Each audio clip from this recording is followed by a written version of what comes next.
यूं से जन्म लेती हैं, कुछ सुविधाओं से और कुछ खामोशी से। ये कहानी भी खामोशी से शुरू होती है, वाराणसी की एक तंग गली में, जब ज्यादातर बच्चे अभी सो रहे होते हैं। ये कहानी है 14 साल के आकाश चौबे की। वाराणसी जल्दी जागती है, लेकिन बिना हड़बड़ी के। गंगा चुपचाप बहती है, मंदिर की घंटियां हवा में घुल जाती हैं, चाय की दुकानों से भाप उठती है, फल मंडी में जिंदगी शुरू होती है। एक पुरानी ठेली रुकती है, लकड़ी घिसी हुई, पहिए चरमराते हुए। ठेली से एक लड़का उतरता है।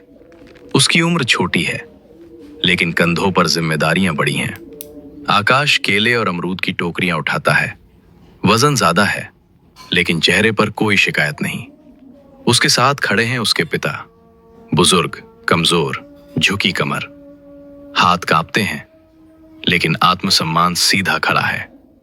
गरीबी एक बात सिखा देती है, बोलना महंगा होता है। आकाश भी लोगों को देखता है, कौन आत्मविश्वासी है, कौन नजरें चुराता है, कौन सम्मान से बात करता है। 14 साल की उम्र में आकाश सीखता है, इंसान की सोच उसकी हालत से पहले दिख जाती है।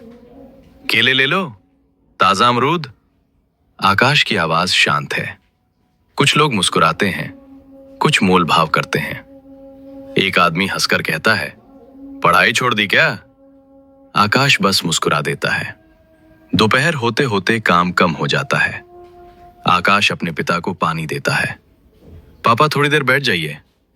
पिता बैठते हैं, आकाश को देखते हैं, फिर ठेली को। एक आदमी जिसने कभी सपने देखे होंगे। जिंदगी ने उसे धीरे धीरे थकाया, लेकिन आंखों में करवाहट नहीं, सिर्फ स्वीकार। मंडी बंद होती है। आकाश नल पर मुंह धोता है। पुरानी यूनिफॉर्म पहनता है, शर्ट फीकी, जूते घिसे, लेकिन किताबें साफ। स्कूल उसके लिए बोझ नहीं, स्कूल उसका रास्ता है। क्लास में आकाश शांत रहता है, कम बोलता है, ज्यादा सुनता है। वो देखता है कौन आत्मविश्वासी है, कौन शिक्षक का असर है। उसे समझ आता है, ताकत आवाज में नहीं, स्पष्ट सोच में होती है। एक शाम स्कूल से लौटते समय दीवार पर पुराना पोस्टर दिखता है, सिविल सेवा परीक्षा, IAS, IPS, IFS। पोस्टर फटा हुआ है, लेकिन शब्द साफ है, IAS। कुछ नहीं समझता, लेकिन महसूस करता है। कुछ शब्द सीधे दिमाग में नहीं, दिल में उतरते हैं। रात को एक कमजोर बल्ब के नीचे आकाश पूछता है, पापा IAS अधिकारी क्या होता है? पिता कुछ देर चुप रहते हैं, फिर कहते हैं, बेटा IAS वो होता है जो फैसले लेता है, सिस्टम चलाता है, देश के लिए जिम्मेदार होता है। उस रात आकाश सो नहीं पाता। पंखा आवाज करता है, मच्छर भिनभिनाते हैं, लेकिन उसका दिमाग कहीं और है।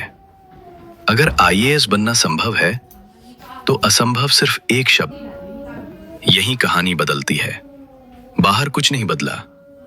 आकाश अब भी फल बेचता है, लेकिन अंदर एक नई पहचान जन्म लेती है। वो सिर्फ फल वाले का बेटा नहीं, भविष्य का अफसर बनने की तैयारी में लगा छात्र है। दिन बीतते हैं, सुबह फल वाला, दोपहर छात्र, रात विचारक। सिक्के गिनते समय समय गिनता है, अखबार उधार लेकर पढ़ता है। समझ नहीं आता, लेकिन जिज्ञासा है। लोग कहते हैं, ज्यादा पढ़ के क्या करेगा, धंधा संभाल। आकाश सुनता है, चुप रहता है, क्योंकि उसने समझ लिया है, लोग सपनों को इसलिए नहीं तोड़ते कि वे गलत हैं, बल्कि इसलिए कि वे उन्हें अपनी अधूरी जिंदगी याद दिलाते हैं। एक दिन पिता पुरानी किताब देते हैं, रख ले, शायद काम आए। किताब पुरानी है, लेकिन विश्वास नया है। जिसके पास कुछ नहीं होता, उसका विश्वास सबसे कीमती होता है। आकाश 14 साल का है। कोचिंग नहीं, इंटरनेट नहीं, मार्गदर्शक नहीं, सिर्फ एक सपना और एक मजबूत दिमाग।